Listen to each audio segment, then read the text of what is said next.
In the 1980s, the A-Team wasn't just another TV show. It was an event. Exploding jeeps, impossible stunts, and 4 larger-than-life heroes who always managed to win without ever really hurting anyone. But behind the camera, things weren't nearly so clean-cut.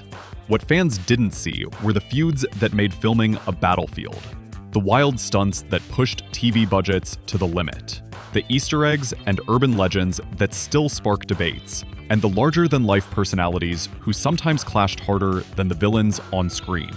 From George Peppard's obsession with real cigars to Mr. T's Mountain of Gold, the behind-the-scenes stories are just as outrageous as anything that made it to air.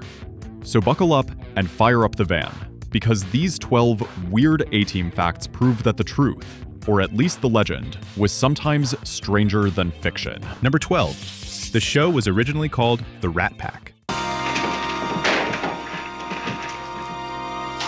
Hannibal, this don't look like Rasham's headquarters. Before the A-Team became the A-Team, it had a completely different name that would have changed everything.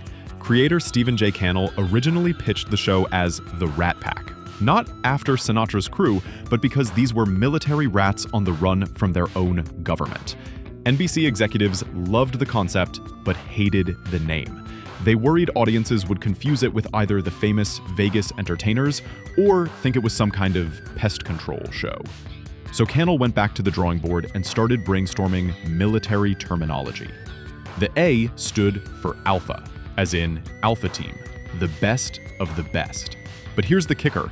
Internal memos from 1982 show they also considered the B Team, Strike Force Alpha, and, get this, Soldiers for Hire. Can you imagine Hannibal saying, "I love it when a soldier for hire plan comes together"? Yeah, it doesn't quite have the same ring. Number 11. Mr. T's mohawk was inspired by a Mandinka warrior. Hey, Hannibal, you know I don't fly. And I've seen this trick before. You give me a burger and expect me to eat it. That iconic mohawk wasn't just a flashy hairstyle. It was rooted in African heritage. While working as a bouncer in Chicago, Mr. T came across photos of Mandinka warriors in National Geographic. The bold look struck him as both powerful and symbolic, and he adopted it as a way to honor his ancestry while also standing out in a crowd. For years before the A-Team, the mohawk became his signature style, and part of the larger image he carried into every role. By the time NBC cast him as B.A. Baracus in 1983, Mr. T's mohawk was already world famous, thanks to Rocky III.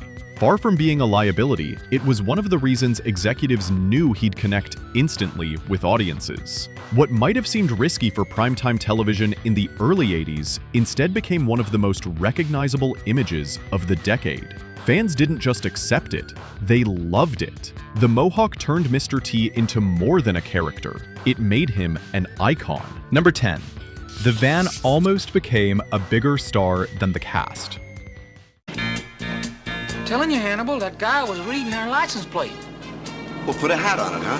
BA, check your mirror. Looks like someone's knocking on the back door. That black and red GMC wasn't just a van. It was a TV superstar. By 1985, the vehicle had its own toy line, touring schedule, and fan mail.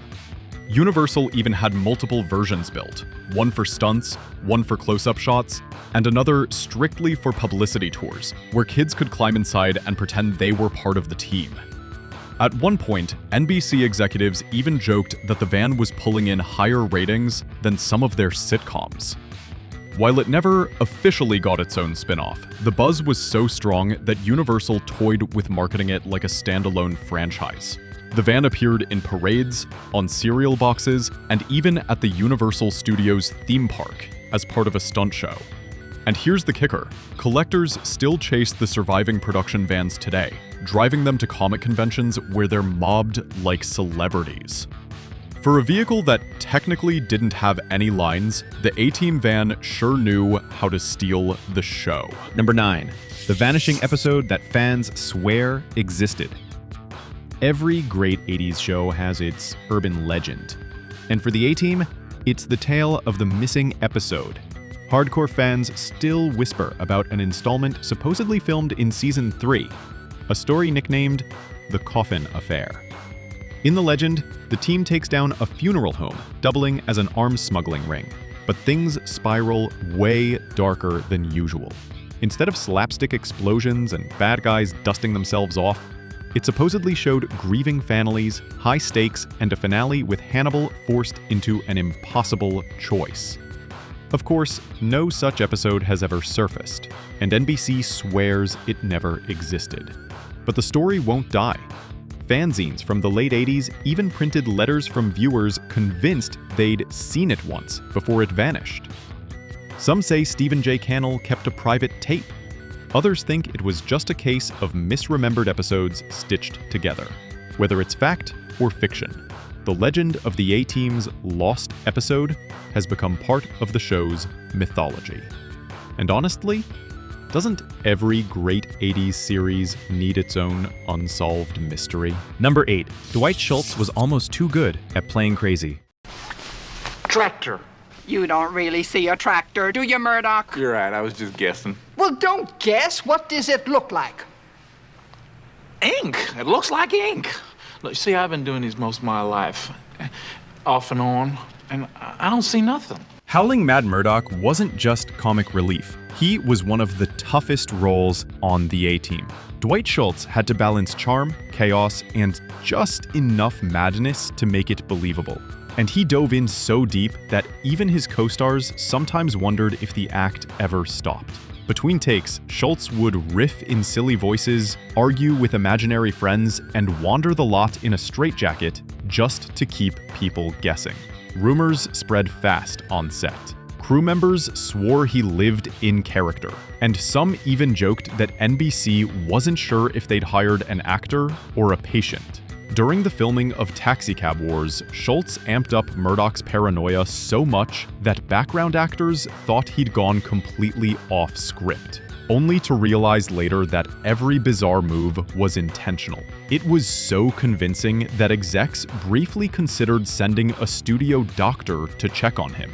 Of course, Schultz was fine. It was all part of the performance. But his uncanny ability to blur the line between comedy and madness is what made Murdoch unforgettable. In a cast full of larger-than-life personalities, Schultz proved you don't need muscles or a mohawk to steal a scene. Number 7. The theme song was almost something completely different.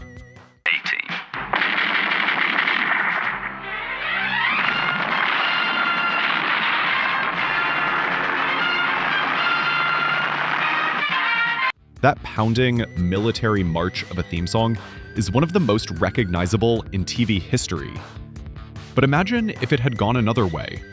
When Mike Post was first hired, NBC reportedly tossed around the idea of giving the A-Team a human touch, with something softer.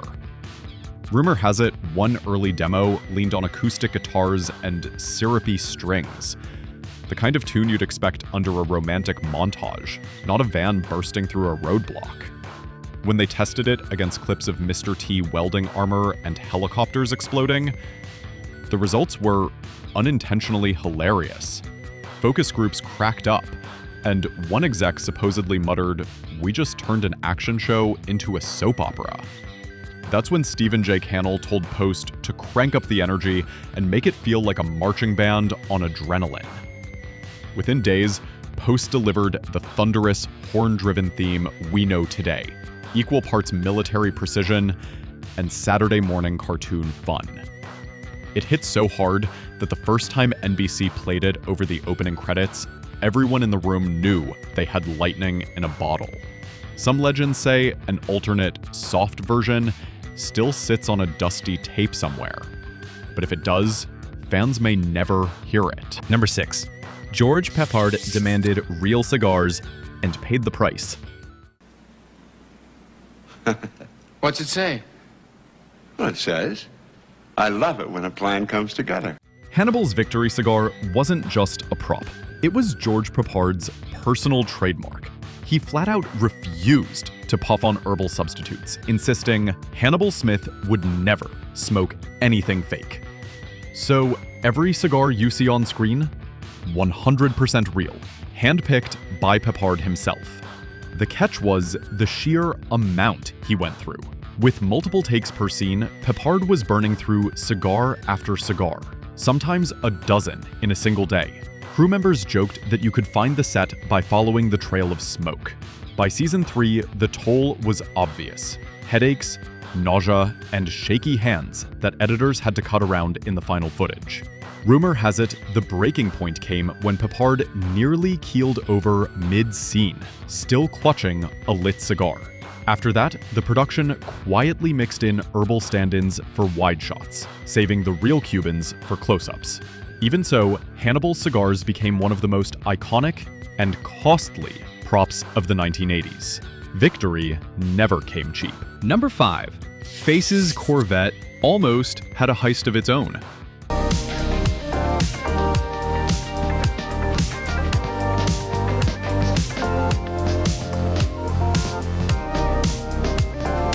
Dirk Benedict's smooth-talking face wasn't the only one who could acquire a ride. In the mid-80s, someone nearly pulled the same trick with his Corvette. The white '84 Vette with red trim was one of the flashiest cars on TV, and it quickly became a fan favorite right alongside the A-Team van. Between shoots, it was stored in a Universal lot that also held other studio vehicles, making it a tempting target.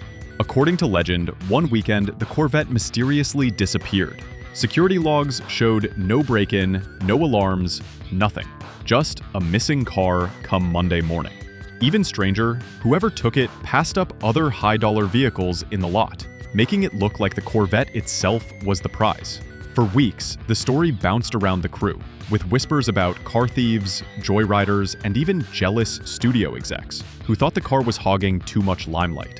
In the end, the Corvette turned up again, safe and sound, but the story became one of those Hollywood mysteries no one could fully explain.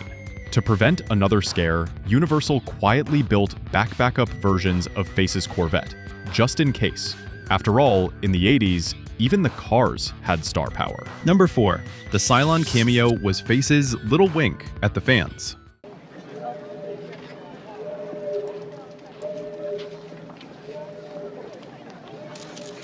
You've probably noticed it, that Battlestar Galactica Cylon casually strutting past Face in the opening credits. On paper, it was just a clever Easter egg, but behind the scenes, the story gets juicier.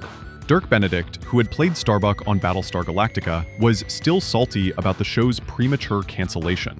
So when he spotted the Cylon costume on the Universal backlot, he pushed to sneak it into the A-Team as a not-so-subtle reminder of what the studio had lost. Depending on who you ask, Benedict either charmed the crew into rolling the cameras at just the right time, or simply took advantage of the fact that Universal's storage warehouses were full of old sci-fi props begging for a cameo. Whatever the truth, the result was undeniable. Fans noticed immediately, and for Galactica diehards, it felt like a secret message smuggled into primetime TV. The studio didn't mind. After all, they owned both properties, but the legend stuck. Was it a wink, a prank, or an actor's revenge? Maybe all three. Either way, that split-second cameo turned Face into more than a conman with a Corvette. He became a space cowboy, sneaking in one last shot at the stars. Number 3. The show's biggest episode looked like a blockbuster. By season 4, the A-Team had developed a reputation for blowing things up bigger than any other show on TV. And nowhere was that more obvious than in The Trouble with Harry. Rumors on the backlot claimed the episode's budget ballooned so high, NBC accountants nearly fainted when they saw the numbers.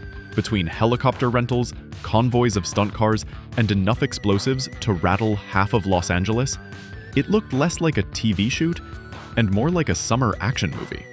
The centerpiece was a prison break sequence that featured everything from collapsing walls to a full-sized bus flipping end over end in a fiery explosion. Crew members swore it was the most ambitious stunt the series ever attempted. So dangerous, they built multiple buses just to pull it off. When the smoke cleared, the price tag was said to rival the budget of some feature films of the era. Whether the exact numbers were real or just Hollywood scuttlebutt, one thing was clear. Audiences noticed. The episode scored some of the best ratings of the season, and left fans talking about the sheer scale of the action.